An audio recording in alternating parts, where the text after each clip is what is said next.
Good morning, students. I hope all you are fine. Students, in today's class, I will provide you solution of NCERT exercise chapter number 16 light. तो बच्चों last class में हमने light complete कर लिया था।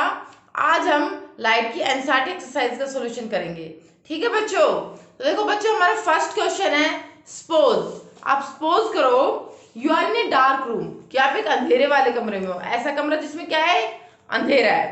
Can you see the object in the room, क्या आपको objects दिखेगी जो रूम के अंदर है। Can you see object outside the room, क्या तुम उस रूम के बाहर की चीजों को देख सकते हो। एक्सप्लेन। देखो बच्चों, मैंने आपको बताया था कि किसी भी चीज को देखने के लिए हमें दो चीजों की रिक्वायरमेंट होती है, आईज की और लाइट की। और जहां पर भी एक फैक्टर नहीं होगा हमें चीज दिखाई नहीं देगी। अब मान लो रूम में लाइट हो बट मेरे पास आईज ना हो, तो क्या मैं चीजों को देख पाऊंगी? मैं ऑब्वियसली नहीं देख पाऊंगी। मेरे पास आईज हो बट लाइट ना हो तो भी मैं देख नहीं पाऊंगी। क्यों? लाइट के बिना हम क्यों नहीं चीजों को देख सकते? क्योंकि लाइट क्या होती है, लाइट रिफ्लेक्ट बैक होती है। अगर लाइट रिफ्लेक्ट बैक नहीं होगी तो हमें कोई भी ऑब्जेक्ट दिखाई नहीं देगी। ठीक है बच्चों, कि लाइट उस ऑब्जेक्ट से टकराए और हमारी आंखों में जाके क्या हो, रिफ्लेक्ट बैक हो, तो हमें कोई भी ऑब्जेक्ट दिखाई देती है।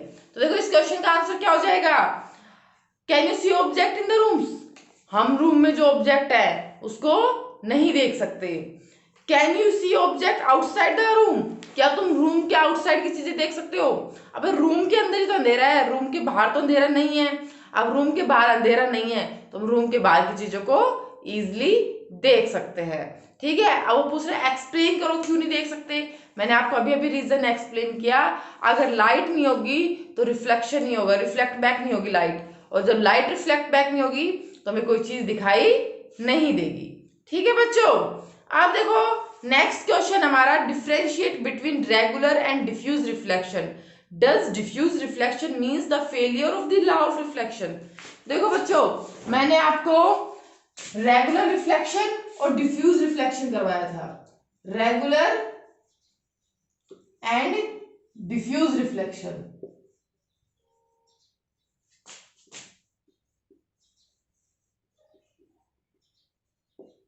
देखो बच्चों, मैंने क्या बोला था, रेगुलर रिफ्लेक्शन कब हो रहा था, जब मेरे पास सरफेस कैसा था, स्मूथ सरफेस था। स्मूथ सरफेस में कैसा रिफ्लेक्शन होगा, रेगुलर रिफ्लेक्शन होगा। और डिफ्यूज रिफ्लेक्शन क्या होगा, जब मेरे पास सरफेस कैसा होगा, इरेगुलर होगा। ठीक है। देखो ये कैसा सरफेस है, स्मूथ, और ये सरफेस कैसा है, इरेगुलर, या बोल सकते हो रफ सरफेस है ये। ठीक है। अब देखो हमारा सोर्स है ये, क्या ये मेरा सोर्स है लाइट का। अब लाइट यहां से आई, ठीक है, बहुत सी लाइट आ रही है, ठीक है, बहुत सी रेज आ रही है। तो ये सारी कौन सी रेज है जो आती है सोर्स से, उन्हें क्या बोलते हैं, इंसिडेंट रे। अब इंसिडेंट रेज जब मिरर पे या किसी प्लेन सरफेस पे, स्मूथ सरफेस पे टकराएगी तो वो क्या हो जाएगी, रिफ्लेक्ट बैक हो जाएगी। क्या हो जाएगी, रिफ्लेक्ट बैक हो जाएगी।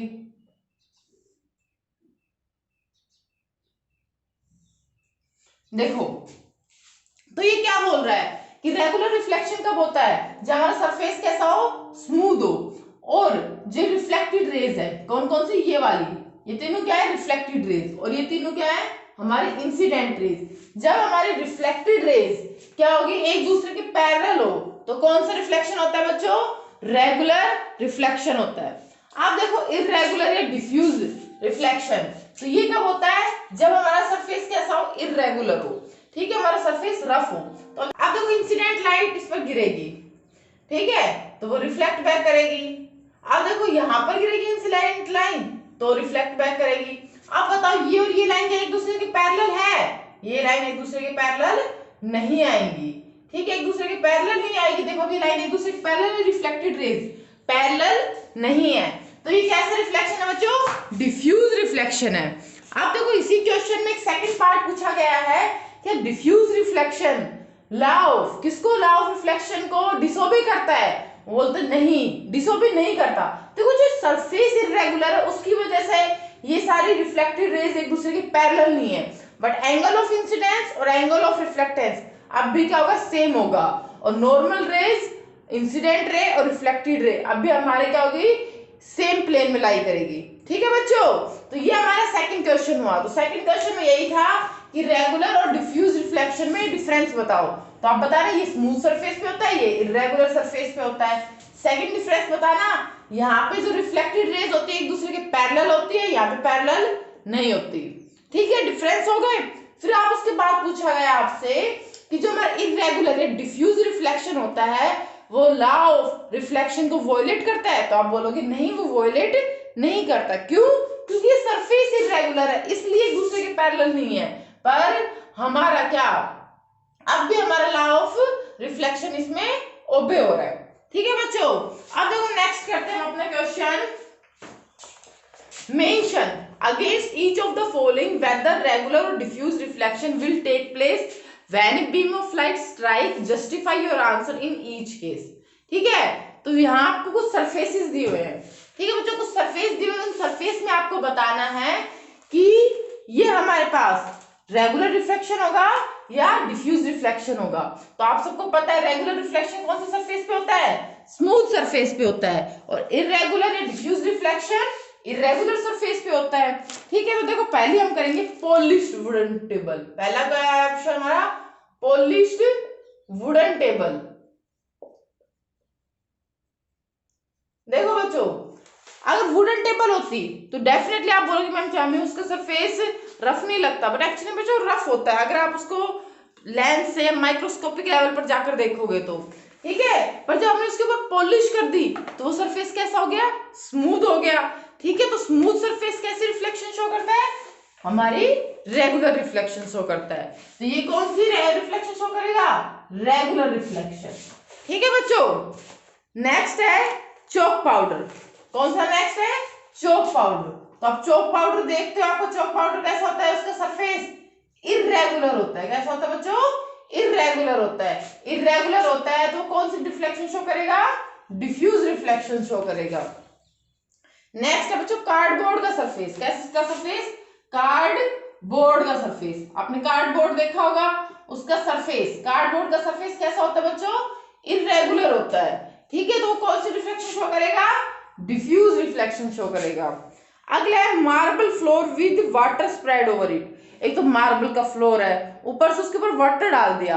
अब वाटर डाल दिया तो सरफेस कैसा हो गया, बहुत प्लेन, क्योंकि आप देखो फ्रिक्शन देख लो, जहां पर फ्रिक्शन कम है वहां पे सरफेस कैसा है, हमारा रेगुलर है या स्मूथ है, और जहां पे फ्रिक्शन ज्यादा है वहां पे इरेगुलर सरफेस है। तो आप देखते हो मार्बल की फ्लोर तो वैसे स्लिपरी होती है, पानी डल जाए तो और ज्यादा स्लिपरी हो जाती है, फ्रिक्शन वहां पे क्या हो गया, कम हो गया। तो इसका आंसर क्या आएगा, मार्बल फ्लोर का। देखो आप लिखोगे मार्बल फ्लोर विद वाटर का आंसर आ जाएगा बच्चों,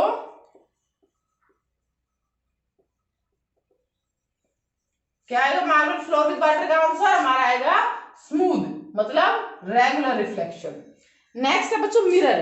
अब बताओ मिरर रेगुलर है इरेगुलर है, मिरर तो क्या होता है, रेगुलर रिफ्लेक्शन शो करता है, आप सबको पता है। तो मिरर किस में आएगा, रेगुलर रिफ्लेक्शन में। अगला पीस ऑफ पेपर। अब हमें पेपर दिखने में, तो जैसे ये पेपर है, मान लो ये पेपर दिखने में मुझे कैसा लगता है, स्मूथ लगता है, बट एक्चुअली में ये भी कैसा होता है, रफ होता है। एक्चुअली में इसकी जो सरफेस होता है वो भी इरेगुलर होता है अगर आप माइक्रोस्कोपिक लेवल पर देखोगे। ठीक है, तो जो मैंने पॉइंट्स बताए उन्हें अच्छे से याद रखना। ठीक है बच्चा, तो पीस ऑफ पेपर कैसा है, रिफ्लेक्शन शो करेगा, डिफ्यूज रिफ्लेक्शन शो करेगा। नेक्स्ट है state the law of reflection. तो बच्चा मेरा लॉ ऑफ रिफ्लेक्शन क्या था,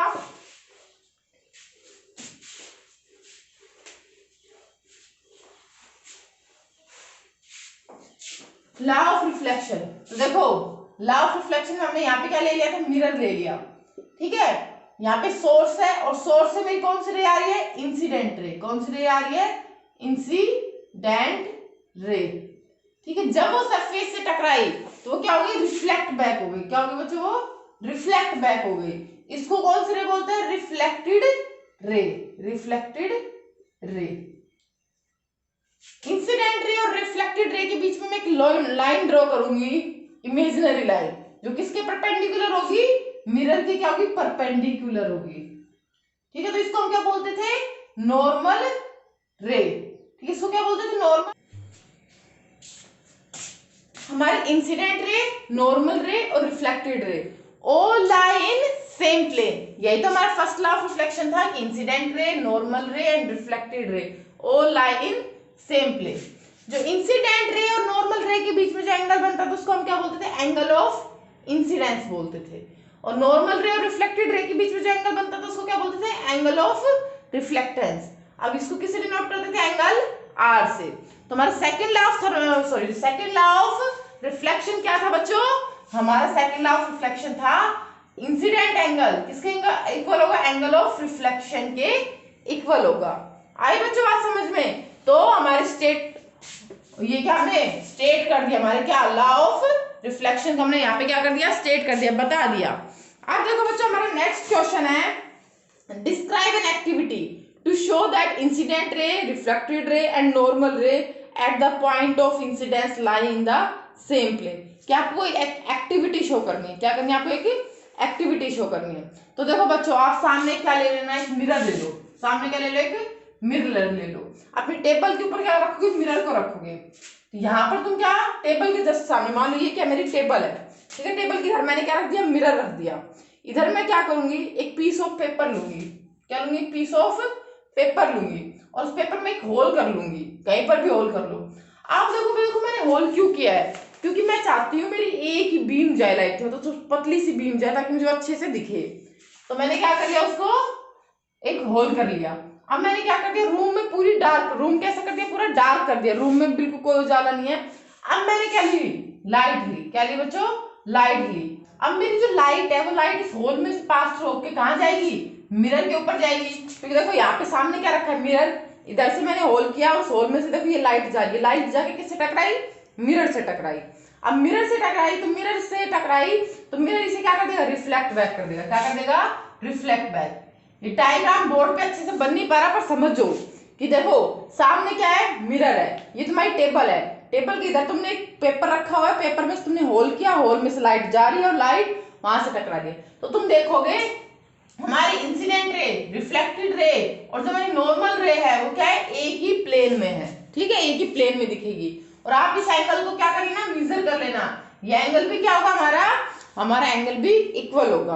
तो ये हमें बताएगा कि हमारी देखो डिस्क्राइब एन एक्टिविटी कि जो हमारी इंसिडेंट रे है, देखो हमें करना क्या था? इंसिडेंट रे, नॉर्मल रे और रिफ्लेक्टेड रे हमारी एक प्लेन में, हमें सिर्फ ये चीज देखनी थी।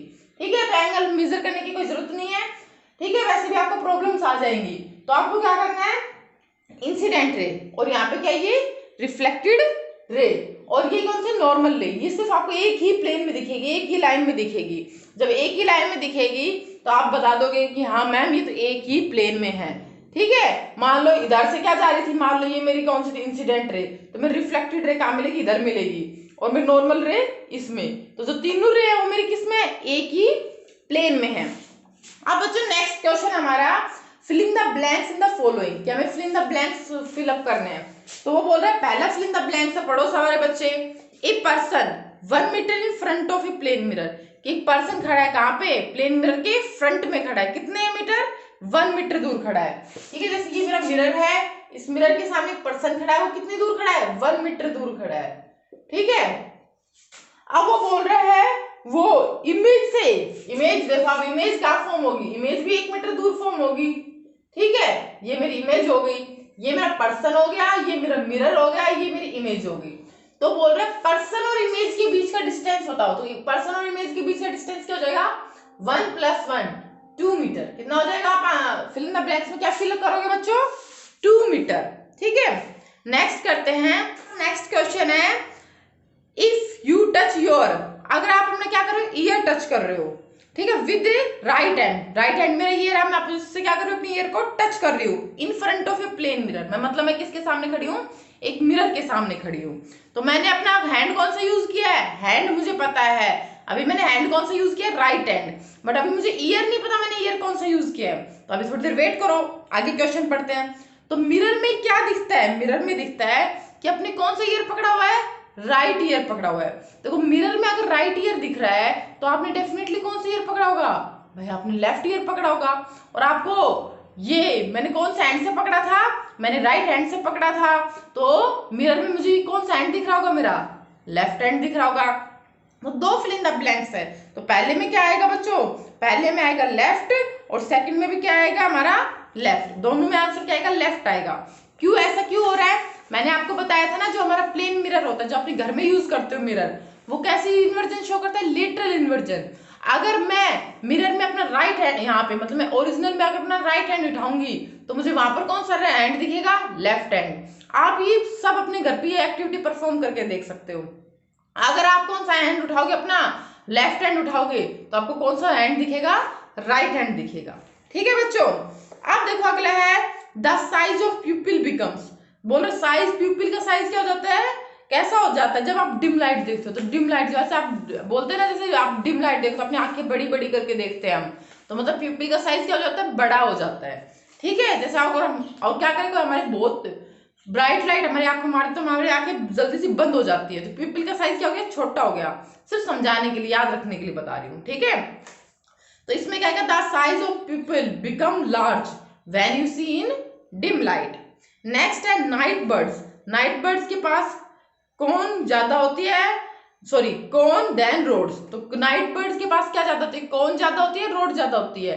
बच्चों आप सबको पता है कौन किसके लिए सेंसिटिव होती है? ब्राइट लाइट के लिए, और रोड डिम लाइट के लिए। और नाइट बर्ड के पास कौन सी रोड, कौन सी सेल ज्यादा होती है? रोड या कौन? देखो बच्चों, कौन रोड किसके लिए? मैं लिख देती हूँ, कौन रोड ब्राइट लाइट के लिए। किसके लिए? Bright light. और रोड सेल किसके लिए होती है? हमारी डिम लाइट के लिए। अब वो पूछ रहा है हमसे नाइट बर्ड, किसके लिए? Night bird. तो जो हमारे नाइट बर्ड होते हैं बच्चों, तो अंधेरे में देख पाते हैं, मतलब डिम लाइट में ज्यादा अच्छे से देखते हैं, तो मतलब उनके पास क्या ज्यादा होगी? रोड ज्यादा होगी एज कंपेयर टू कोन। ठीक है, नेक्स्ट है बच्चों हमारे पास नाइट, ये तो हो गया। अब चलते हैं 7th to 8th क्वेश्चन। देखो, angle of incidence is equal to the angle of reflection. क्या एंगल ऑफ इंसिडेंस किसके इक्वल होता है? एंगल ऑफ रिफ्लेक्शन के इक्वल होता है हमेशा, या कुछ टाइम या कुछ स्पेशल कंडीशन में, या कभी नहीं होता? हमेशा होता है, क्योंकि लॉ कभी भी डिसोबे नहीं होते, लॉ हमेशा ही फॉलो होते हैं। लॉ का मतलब ये लॉ है, इसे आप तोड़ नहीं सकते। जैसे कानून होता है ना, कानून को आप नहीं तोड़ सकते, वैसे लॉ को आप नहीं तोड़ सकते। Next, image formed by a plane mirror. कि जो प्लेन मिरर जो इमेज फॉर्म करता है, तो प्लेन मिरर कैसी इमेज फॉर्म करता है? वर्चुअल, हाँ भाई वर्चुअल होती है। बिहाइंड द मिरर, हाँ मिरर के पीछे होती है। इनलार्ज, बड़ी होती है।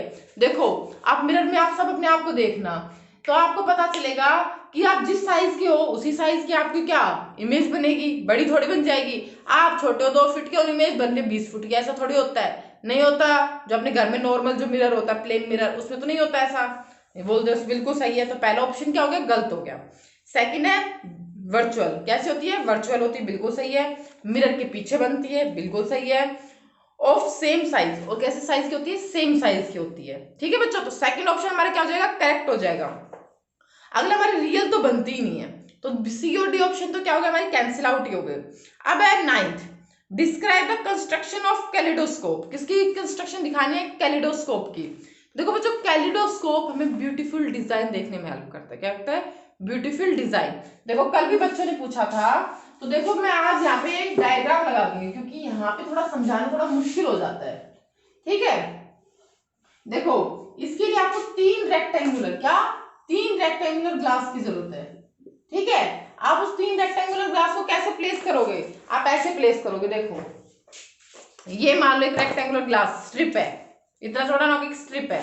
ठीक है, एक गिलास का ये हो गया, एक गिलास आप इसके ऐसे रखोगे और एक गिलास ऐसे, मतलब जैसे क्या बनाते हो? हेट बनाते हो ना, ये एक ऐसे, एक ये ऐसे और एक ये ऐसे। ठीक है, एक कौन से है? एक गिलास की स्ट्रिप ये रही, और एक गिलास की स्ट्रिप ये रही, और एक गिलास की स्ट्रिप ये रही। अब इसको आप क्या करोगे? तो जो बन कैसा जाएगा? एक्चुअली में ऐसा बनेगा,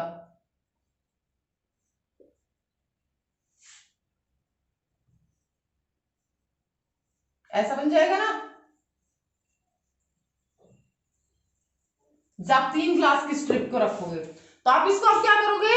आप एक कार्डबोर्ड, जैसे आपके घर में एल्यूमिनियम फॉइल का जो रोल आता है ना, अंदर जो रोल निकलता है, उस रोल को यूज कर लो, पर वो रोल के अंदर होल छोटा होता है, तो आप एक ऐसा कार्डबोर्ड ले लो जो क्या हो? होल हो, सिलिंड्रिकल हो, तो आप उसके अंदर इसको क्या कर दोगे? प्लेस कर दोगे।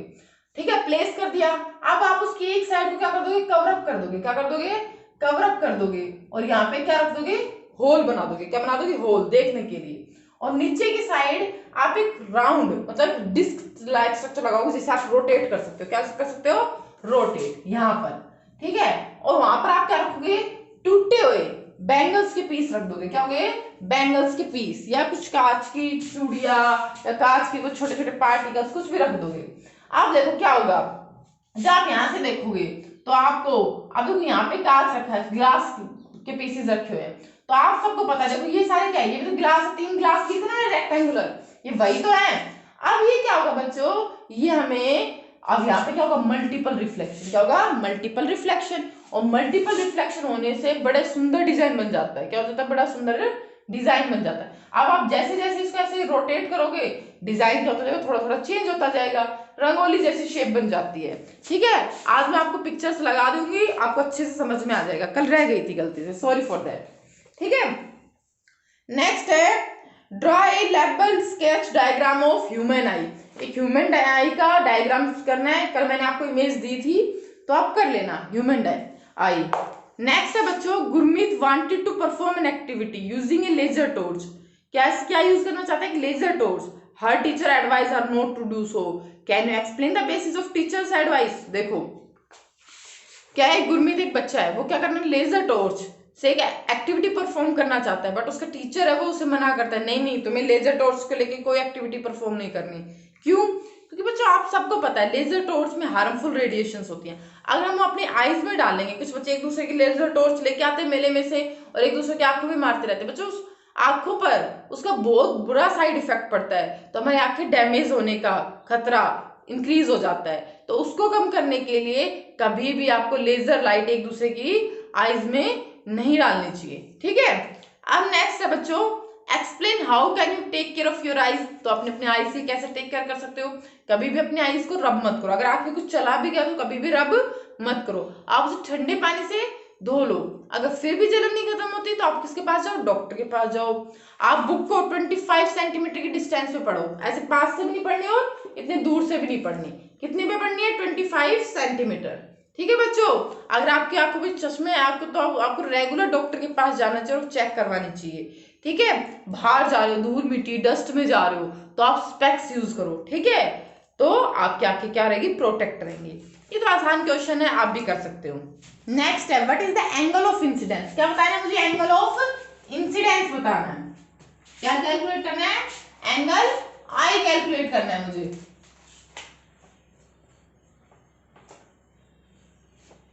एंगल आई मुझे क्या करना है? कैलकुलेट करना है। तो उसने दिया क्या होगा? इफ द रिफ्लेक्टेड रे, अगर रिफ्लेक्टेड रे और इंसिडेंट रे के बीच में एंगल कितना है? 90 डिग्री है। रिफ्लेक्टेड रे और इंसिडेंट के बीच में एंगल कितना है बच्चों? 90 डिग्री है। मान लो एंगल 90 डिग्री होता है, कितना होता? 90 डिग्री होता। ऐसे समझ लीजिए कैसा है? 90 डिग्री है। ठीक है, ये मेरा क्या हो गया? मिरर हो गया। क्या हो गया? मिरर। तो मान लो, तो फिर ये पूछ रहा है बताओ एंगल ऑफ इंसिडेंस क्या होगा? मतलब इस टोटल एंगल उसने कितना दे दिया? 90 डिग्री।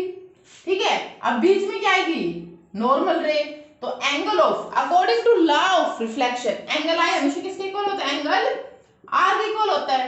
अब angle I plus angle R, total angle कितना दे रखा है?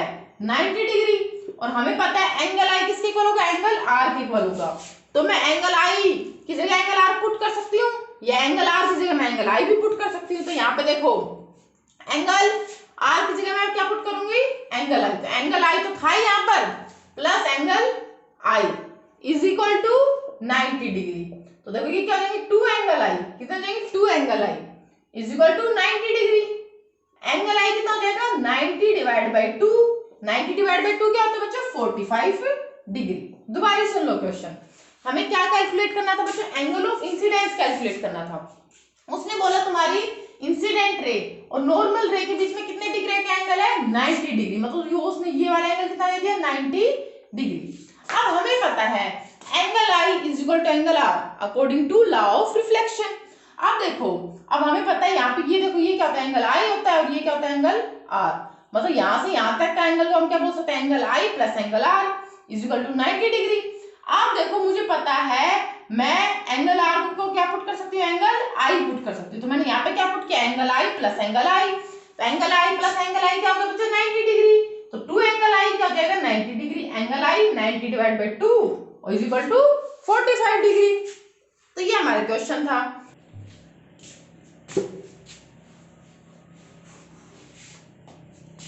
अब देखो बच्चों, हम करते हैं अपना नेक्स्ट क्वेश्चन। तो बोला how many image of a candle will be form if it is placed between the two parallel plane mirror separated by 40 centimetre. कि वो बोल रहा है कि कितनी इमेजेस फॉर्म्ड होगी if it place between two parallel mirror. अगर दो पैरेलल मिरर है, ठीक है, और वो एक दूसरे से कितने दूर है, 40 सेंटीमीटर दूर है। 40 सेंटीमीटर, दो मिरर है एक दूसरे के क्या है, बिल्कुल पैरेलल है, और कितनी दूर है एक दूसरे से, 40 सेंटीमीटर। तो बताओ कितनी क्या फॉर्म होगी, कितनी इमेजेस फॉर्म होगी। तो याद है हमने फॉर्मूला बताया था नंबर ऑफ इमेजेस का। नंबर ऑफ इमेजेस का क्या फॉर्मूला था बच्चों, 360 डिवाइड बाई थीटा माइनस 1। अब थीटा क्या हो जाता है, 0, क्योंकि पैरेलल लाइन के बीच में एंगल कितना होता है बच्चों, 0 डिग्री। तो 0 डिग्री माइनस 1, तो 360 डिवाइड बाई 0, किसी के भी डिवाइड बाई 0 आ जाए तो टर्म क्या हो जाती है, इनफाइनाइट। तो हमें कितनी इमेज देखने को मिलेगी बच्चों, इनफाइनाइट नंबर ऑफ इमेजेस देखने को मिलेगी। लास्ट क्वेश्चन है 15। देखो बच्चों 16th और 17th क्वेश्चन दिए हुए हैं, तो ये थोड़े समझने वाले क्वेश्चन है, आपको इनको करने की जरूरत नहीं है, नहीं तो मैं आपको डाउट क्लास में आपको ये करवा दूंगी, ठीक है, अगर आप कहोगे तो। Two mirror meet at a right angle, a ray of light is incident on one at an angle of 30 as shown in figure 16.19. draw the reflected rays from the second mirror। देखो बच्चों question क्या है, question समझो आप। Question है दो mirror है, ठीक है, एक दूसरे के क्या रखे हैं, राइट एंगल रखे हैं। देखो जैसे आपने डायग्राम में भी देखा होगा, कितने हैं, एक दूसरे के बिल्कुल राइट एंगल रखे हुए हैं, ठीक है। उसमें क्या बोल रहे हैं, तो राइट एंगल बन नहीं रही है, बिल्कुल बना लेना आप, ठीक है। ये कितना हो गया, राइट एंगल, दोनों क्या है, मिरर है, एक दूसरे के कैसे प्लेस है, एक दूसरे के 90 डिग्री पे है। आ गई बात समझ में। अब अगला क्या बोल रहा है, पहले पे इंसिडेंट, इस पे एक इंसिडेंट लाइट आ रही है, ठीक है, और यहाँ पर उसने एक नॉर्मल रे ड्रॉ की हुई है। कितनी नॉर्मल रे, कितने, 30 डिग्री एंगल दिया हुआ है। वो पूछ रहा है, पूछ क्या रहा है कि आपको क्या फाइंड आउट करना है, ड्रॉ करनी है एक रिफ्लेक्टेड रे सेकंड मिरर से। Second mirror, second, first mirror तो ये हो गया फर्स्ट मिरर, और ये क्या बच्चों, सेकंड मिरर। तो जो हमारा सेकंड मिरर है, इससे मैं क्या शो करनी है, रिफ्लेक्टेड रे शो करनी है। तो मैं कैसे शो करूंगी, देखो बच्चों, हमें सबको पता है कि अगर ये इंसिडेंट रे, क्या है ये इंसिडेंट रे, तो ये क्या होगी, हमारी रिफ्लेक्टेड रे होगी, ठीक है। ये कितने डिग्री का एंगल बनाएगी, 30 डिग्री का एंगल बनाएगी। आई बात मुझे समझ में, कितने का बनाएगी, 30 डिग्री। अब जो ये रिफ्लेक्टेड रे होगी, ये जाके किस पे गिरेगी, ये इस पे सेकंड मिरर पे गिरेगी। तो सेकंड मिरर के क्या हो जाएगी, इंसिडेंट रे। अब ध्यान से देखो, मैं इसको नाम दे देती हूँ ए बी सी, ठीक है। अब देखो ये ए बी सी जो ट्राइंगल, एक ट्राइंगल बन गई ना, कौन सी, ए बी सी। आपको देखने में कैसे लग रहा है, कैसी ट्राइंगल है, राइट एंगल ट्राइंगल है। अगर ये राइट एंगल ट्राइंगल है तो एंगल बी कितने का हो जाएगा, 90 डिग्री का हो जाएगा, और ये एंगल कितने का था, 30 डिग्री का था। तो अब देखो ये एंगल कितने का होगा हमारा, डेफिनेटली ये एंगल होगा हमारा, तो देखो ये हमें कितना का लग रहा है, ये भी 90 का लग रहा है, तो ये कितने का हो जाएगा बच्चों, 60 का हो जाएगा। कितने का हो जाएगा, 60 डिग्री का। अब देखो ये 90 का, ये 60 का है, तो एक राइट एंगल ट्राइंगल का टोटल एंगल का सम क्या होता है, 180 डिग्री। एक दे दिया 90, दूसरा दे दिया 60, और एंगल कौन सा फाइंड करना है, angle A C B find out करना है, ए सी बी फाइंड करना है। तो वो कितने का हो जाएगा, 180 डिग्री टोटल। अब ए सी बी फाइंड आउट करोगे मतलब एंगल सी लिख लो डायरेक्ट। एंगल सी कितने का आ जाएगा बच्चों, 90 प्लस 60 क्या आ जाएगा, 150। 180 में से आप 150 माइनस करोगे तो कितना आ जाएगा बच्चों, 30 डिग्री। कितना आ जाएगा, 30 डिग्री। तो ये एंगल कितने का हो जाएगा, 30 डिग्री। अब देखो ये 30 डिग्री है, तो अब ये लाइट आके किस पे क्या करेगी, इस पे ये लाइट रिफ्लेक्ट बैक हो जाएगी। क्या हो जाएगी, रिफ्लेक्ट बैक।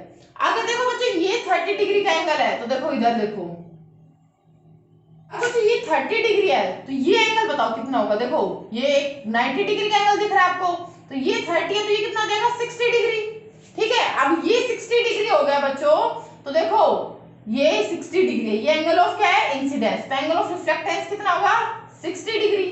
ड्रॉ कर दी ना हमने सेकंड मिरर की रिफ्लेक्टेड रे। दोबारा सुन लो, हमारे ऊपर एक इंसिडेंट रे आ रही है, हमारे किस पे, एक मिरर पर, कितने डिग्री का एंगल बना रही है वो नॉर्मल रे के साथ 30 डिग्री का एंगल बना रही है। तो अगर ये एंगल ऑफ इंसिडेंस 30 डिग्री है, एंगल ऑफ रिफ्लेक्टेंस कितना होगा 30 डिग्री होगा डेफिनेटली। आप देखो अगर ये 30 डिग्री है तो देखो ये इतना एंगल, ये तो परपेंडिकुलर ड्रा होता है नॉर्मल रे, तो ये कितना हो जाएगा 60। अब ये 60 है, ये 90 है, तो ये कितना हो जाएगा 30 हो जाएगा बच्चों। आप देखो इधर क्या हुआ, अब ये 30 है तो ये भी टोटल कितना होता है 90 डिग्री, तो ये 60 हो जाएगा। तो एंगल ऑफ इंसिडेंस 60 डिग्री, तो एंगल ऑफ रिफ्लेक्टेंस 60 डिग्री, तो दोनों एंगल आई और एंगल आर क्या हो जाएंगे 60 डिग्री हो जाएंगे। ठीक है बच्चों, तो हमने ये लाइन ड्रॉ कर दी। अब जो बाकी के बचे हुए क्वेश्चन है वो हम नेक्स्ट क्लास में करेंगे, और कोई भी आपको डाउट्स हो तो आप डाउट क्लास में पूछ सकते हो। ठीक है बच्चों, thank you, have a nice day.